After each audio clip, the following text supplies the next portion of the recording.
Well, word has it they're a pretty good basketball team. They are. They're very, very good. They're just so well-rounded in everything, and they're very, very well coached. They're deep.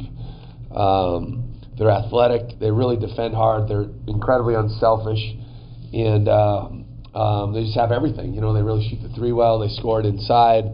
They got guys that can make pull-up J's, and then they just put lineups out there that just have playmakers all over the floor. And we saw that firsthand at our place, where I think they scored 15 points with 5 seconds or less on the shot clock throughout that game. And so they put a lot of pressure on you, and they got a lot of weapons. And but at the end of the day, they're just very difficult to score on them. They're number 4 in the country in scoring defense at giving up 57 points a game, and that's pretty impressive because they're not afraid to get up and down the floor. So be a great challenge, a great road test for us. Obviously, expecting a sellout crowd as they're honoring Kawhi Leonard and hanging up retiring his number. So it's going to be a packed house, and that's obviously a great venue. It's one of the best in the country. And so it'll be a great test for us, but I know our guys are really excited about this challenge on Saturday night. It seemed like that was the thing that stood out after the game, was the late in the play shot clocks they made against you that were huge. And I talked to Sam about it yesterday. He said some of that actually was our fault, maybe more than what. Oh yeah, I mean some of it was them for sure. Matt Mitchell made a couple really difficult pull-up jumpers over us, but then we made some just some mistakes where we lost stance and vision, where maybe we were caught watching the ball and lost vision of our man. You know, Malachi Flynn, number 22, hits one on the crack back with 1 second left. It was debatable if it should have counted, but it counted. Mitchell made one on a crack back 3. We call it a crack back. And number 20 had a one dagger shackle, and he can really, really shoot it. So some of it was self-inflicted, and some of it was them. But that's what good teams do. They make you pay when it seems like when you have things going and things are going good for you, when the other team makes a mistake, you make them pay.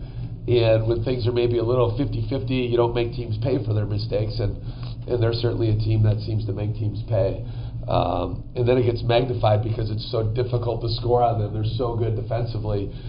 So we're going to have to really do a good job of sharing the ball, moving the ball, and not play one-on-one basketball. But the exciting part, we played about a month ago, maybe just under that. That was Nimi's second game back from the injury against Florida.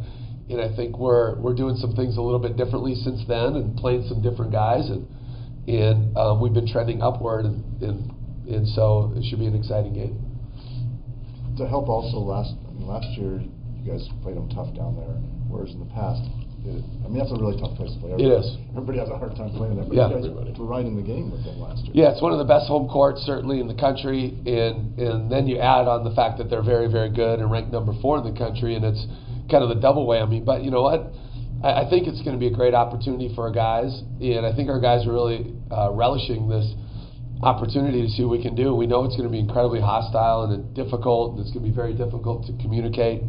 But we did play them tough there last year, and got off to a good start. And then they made a big-time rally kind of the back half of the first half.